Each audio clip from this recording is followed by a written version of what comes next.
everyone! I am at the Ives Road Fen, which is just outside of downtown Tecumseh. And this is a really special wetland area that we're going to be exploring today.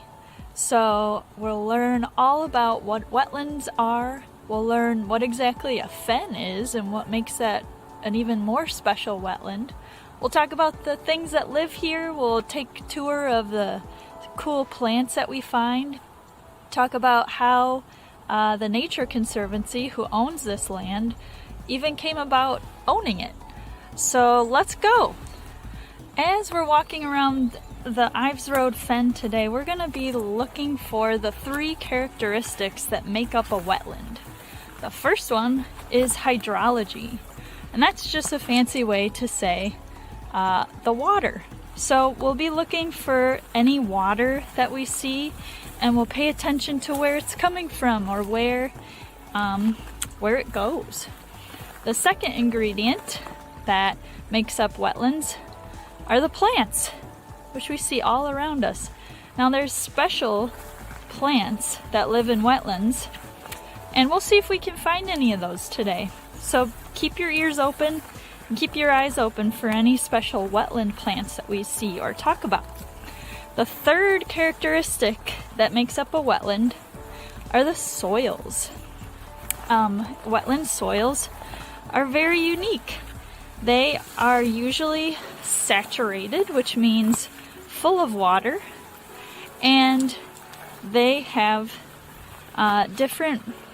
wetlands have different water and soil chemistry.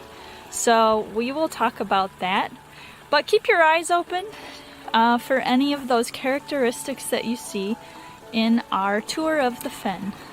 I don't know if you can hear it, but there's rushing water coming from the hillsides here. And we are on one of the bridges that goes over one of those little streams that comes from the hillside in the fen. And we see all kinds of different plants that are blooming, and it's late fall, so it's kind of interesting to see all these blooms happening. And let's take a little tour of some of these plants. Right here we have a really special plant called Shrubbycincofoil. Now this is one of those plants that will only grow in fen habitats. So we call this an indicator species. That just means that this plant indicates that the area it's growing is a fen. So Shrubbycincofoil is a woody plant. If you touch it, you can feel it's kind of woody, it's shrubby. It doesn't get super huge, and it's got these beautiful yellow flowers that have 5 petals and still holding on blooms right now. Then we have this plant, which is a super cool plant as well. It's called fringed gention. And the reason it's called fringed gention is because it has this fringe, if I can zoom in here, and if it'll focus, come on there.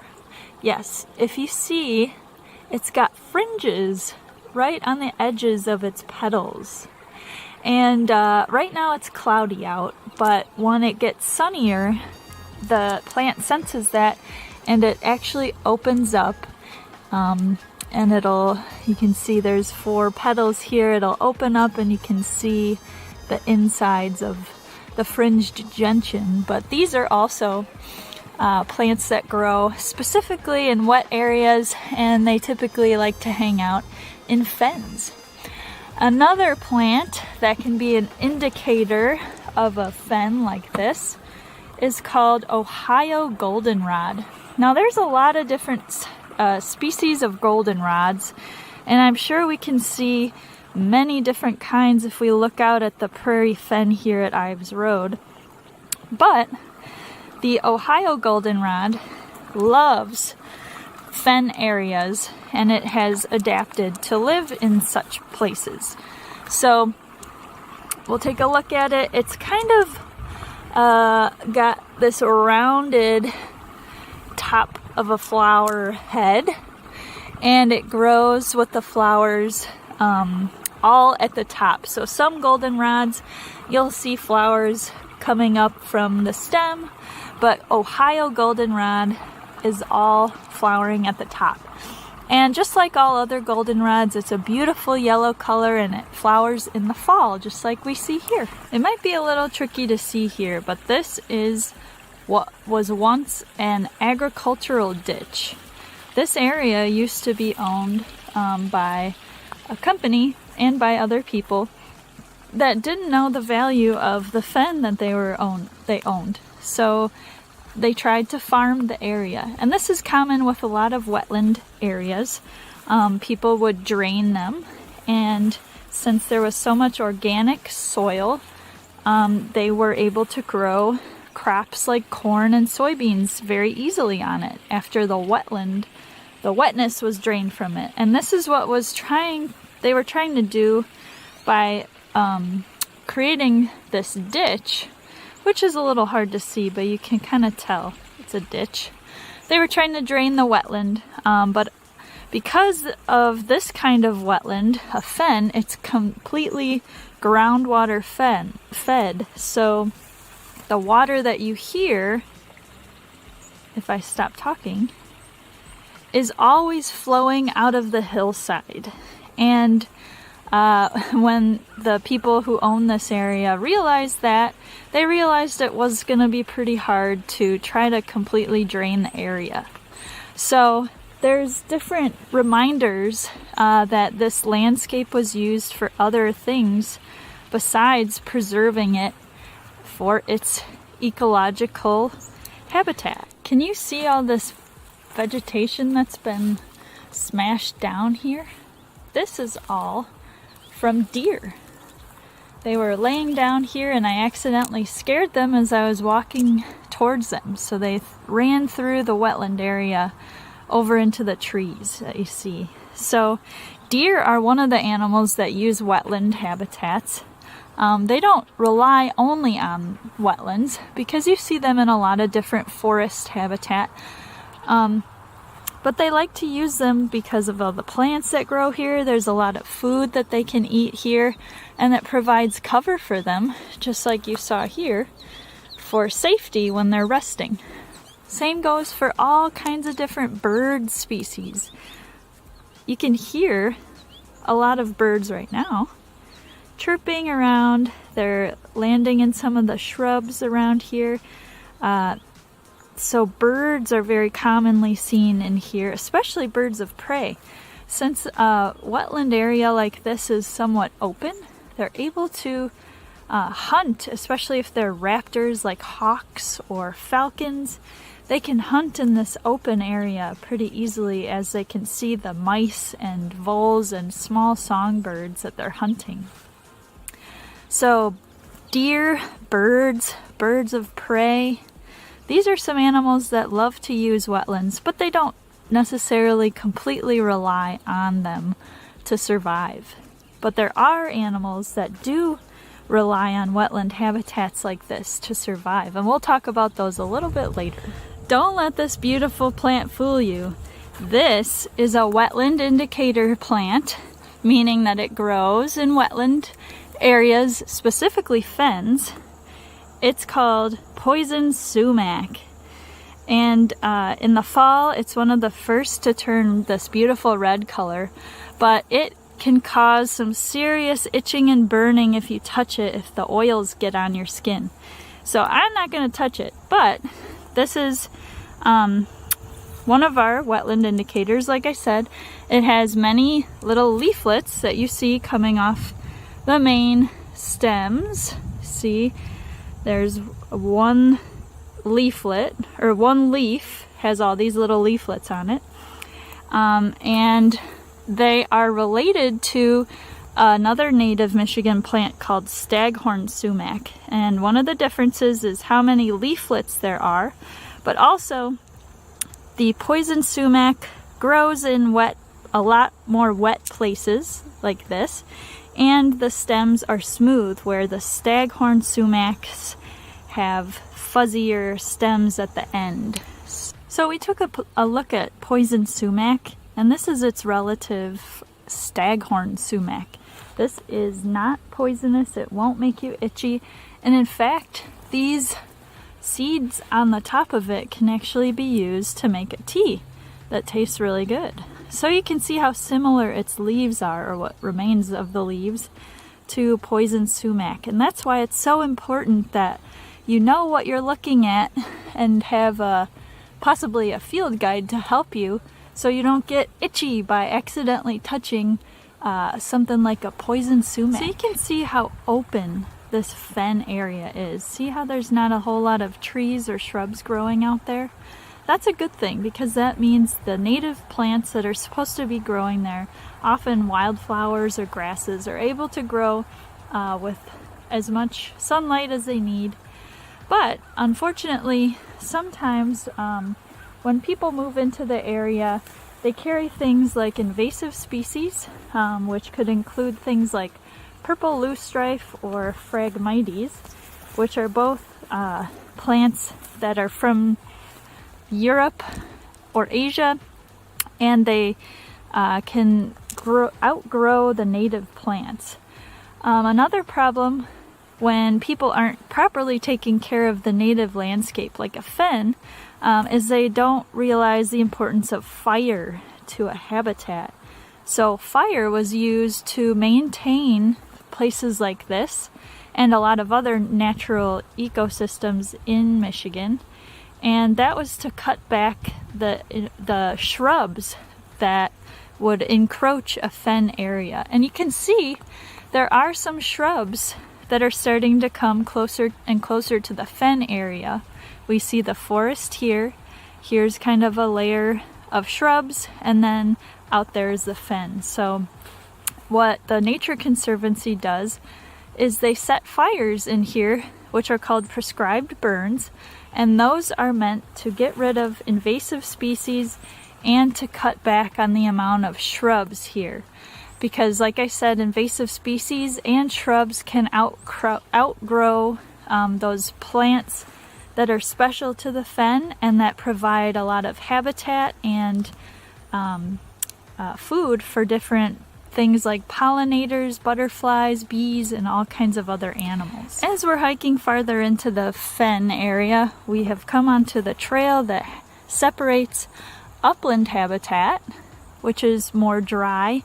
It's got a lot more trees, a lot more plants that are not able to tolerate flooded, saturated soils on this side. And then the fen area on the right side, where you can see a lot of those wetland indicator species, things like Shrubbycincofoil, cattails are growing out there.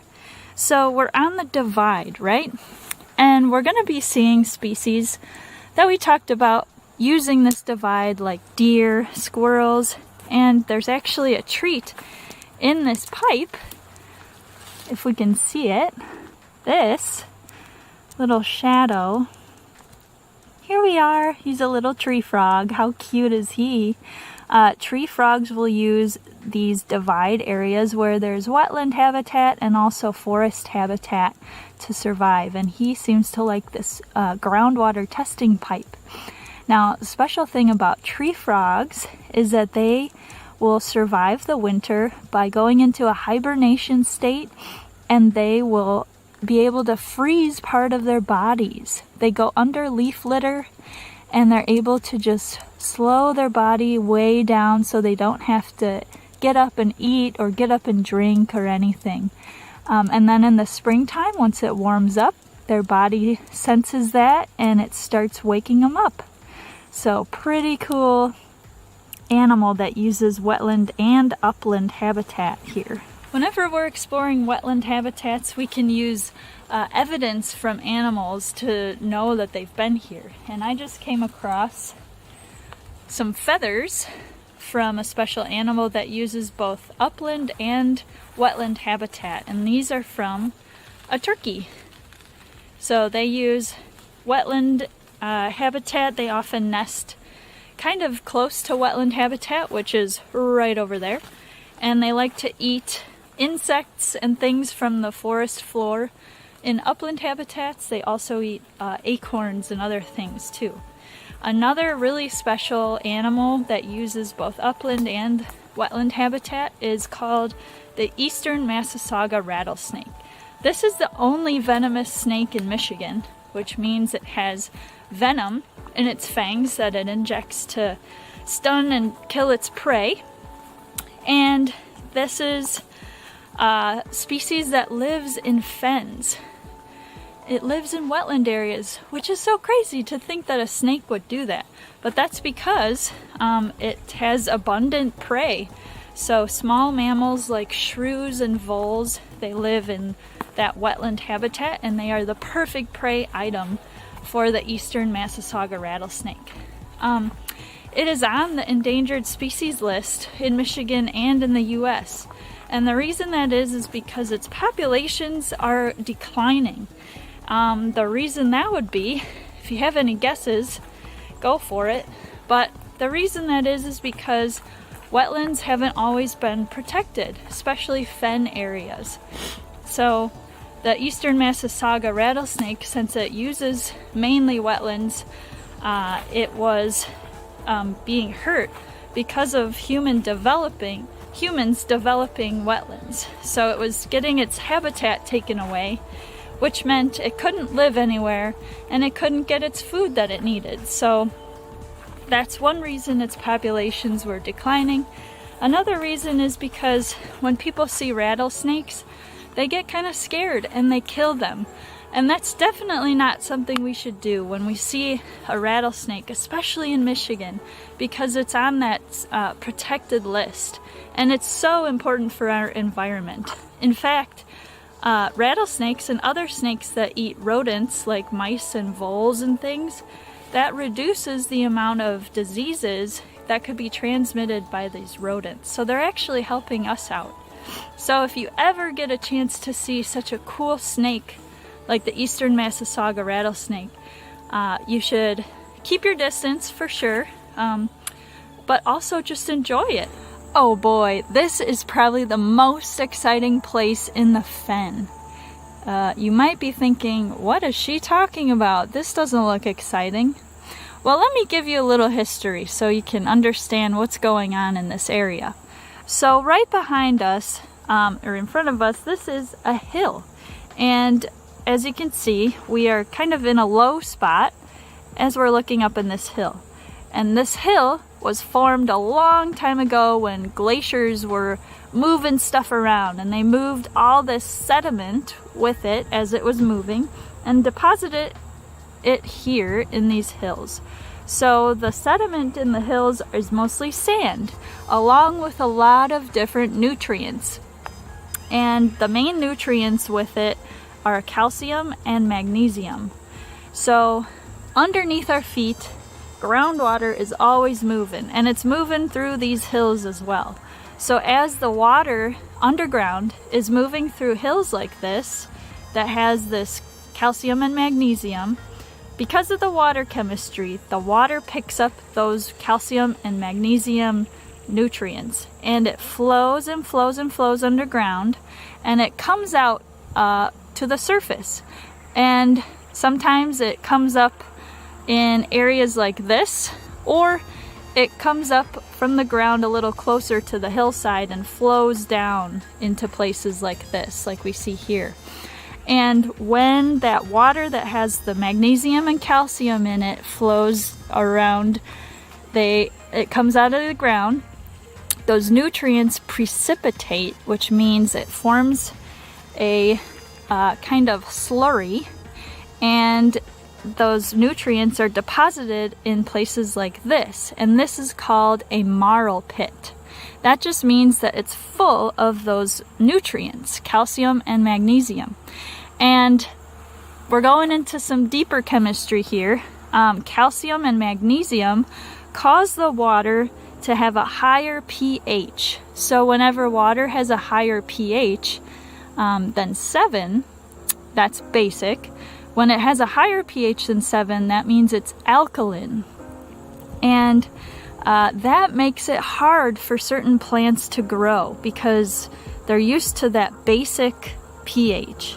So plants around here, they are able to tolerate different pH levels because they've adapted to life here. It's where they learn to grow and to survive.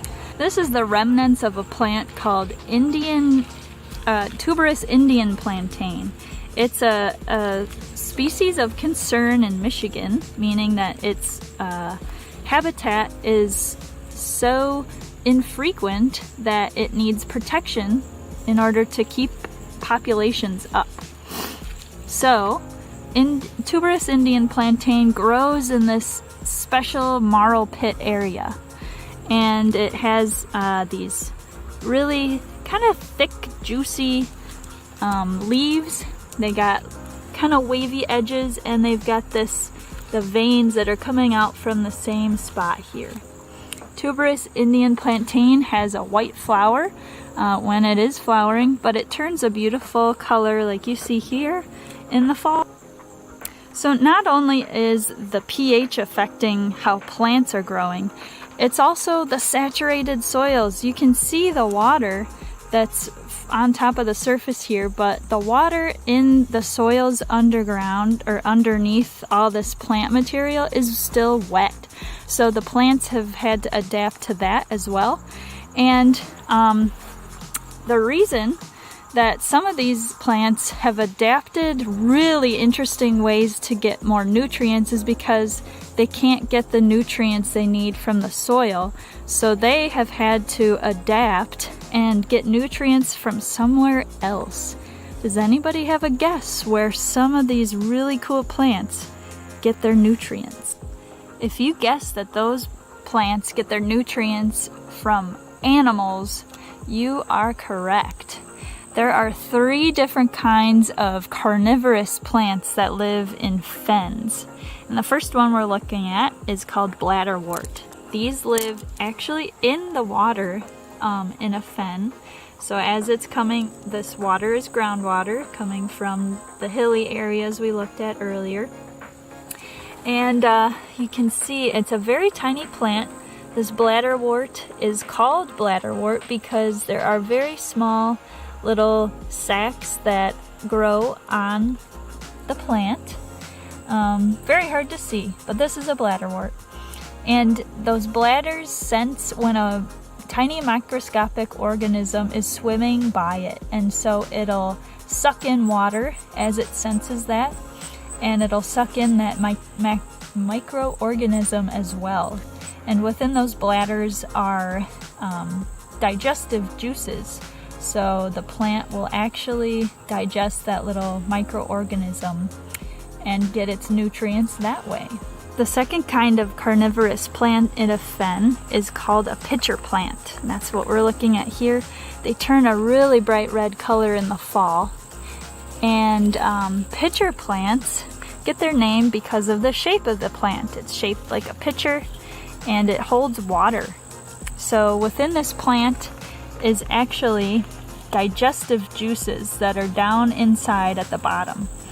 And when an insect flies or crawls into a pitcher plant, it's unable to get back out because it has these little tiny hairs that are growing on the sides, the inside of the pitcher plant.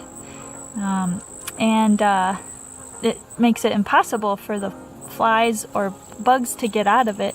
So they get really tired and they have to land somewhere, and it lands in that digestive liquid and gets eaten by these pitcher plants. The third type of carnivorous plant that can be found in a fen is called a sundew. Now these are another one that needs to capture insects in order to get the nutrients it needs. And they do that by attracting those insects to the sticky, they look like beads of water on their leaves. And see how it's kind of shaped like a paddle?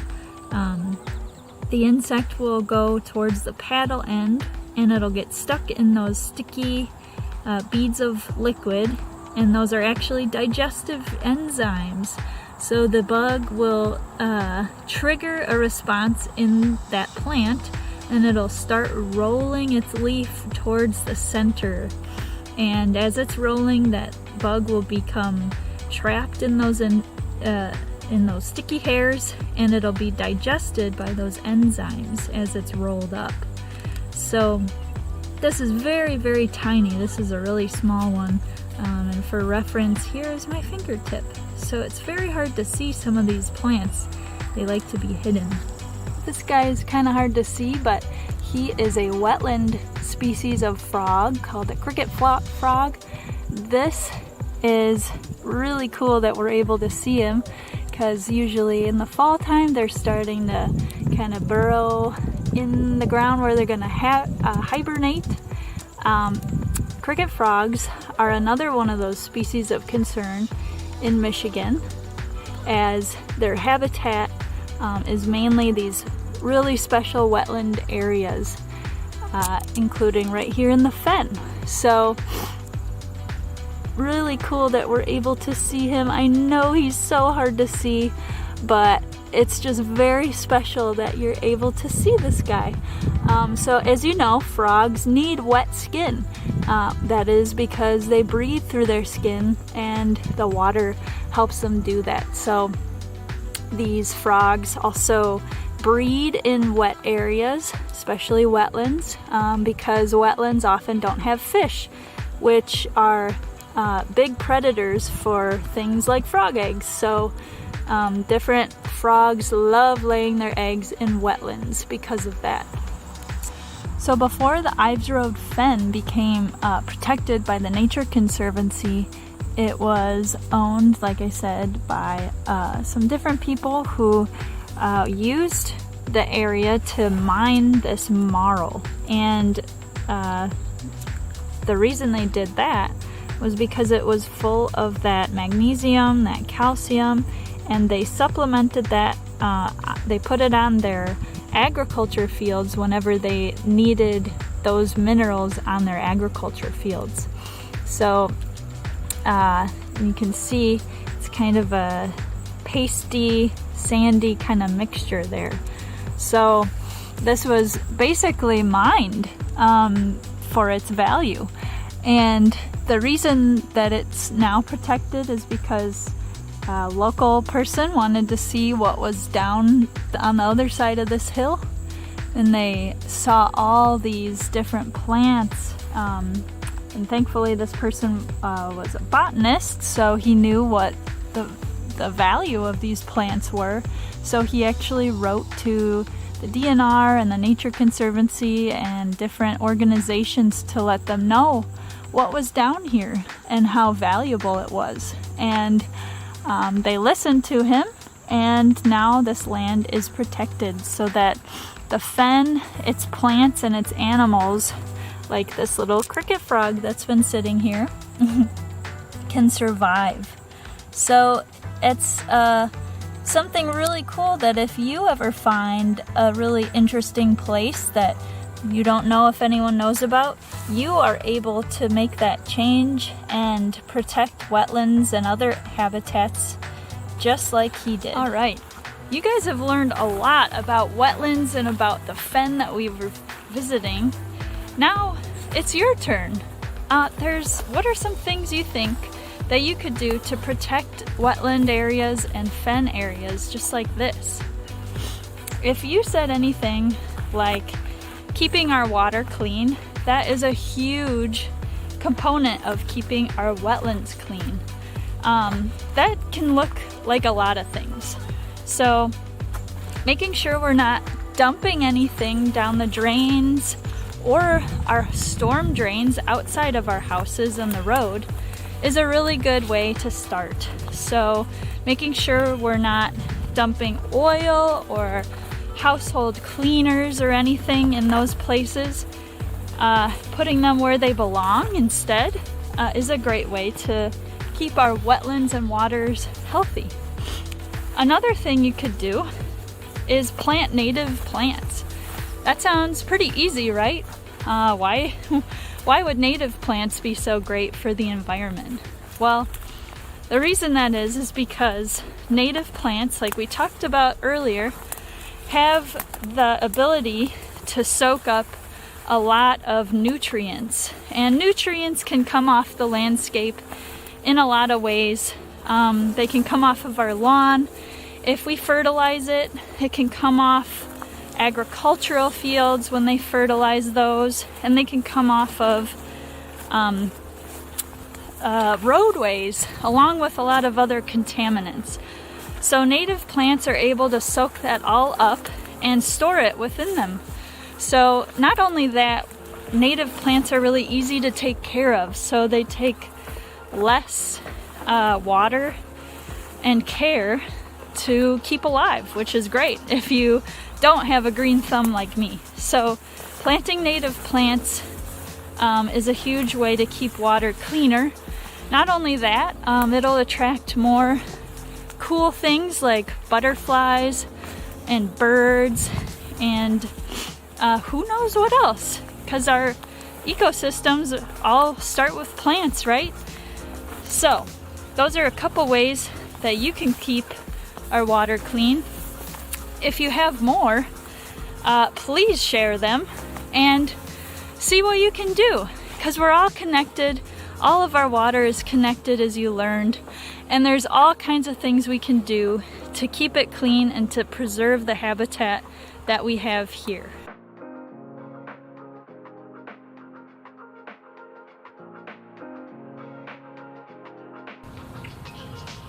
We've got a really cool find at Sterling State Park. This is a water snake. These guys are not venomous. They can be kind of aggressive. And right now he's in this striking pose where he's got an S-shaped curve in his head. He's ready to strike if he needs to. Water snakes eat fish and other things that live near the water. They rely on rivers and wetland areas to survive. And this guy seems to prefer the river raisin. And if you look closely, you might be able to see, but his scales have keels. They have little ridges on them, and that helps them swim and glide through the water. And this guy is warming up in the sun. That's something that snakes and other reptiles do. They need to warm up in the sun because they can't regulate their own body heat. So that's what this guy's doing, and I'm just gonna let him be and enjoy the sunshine.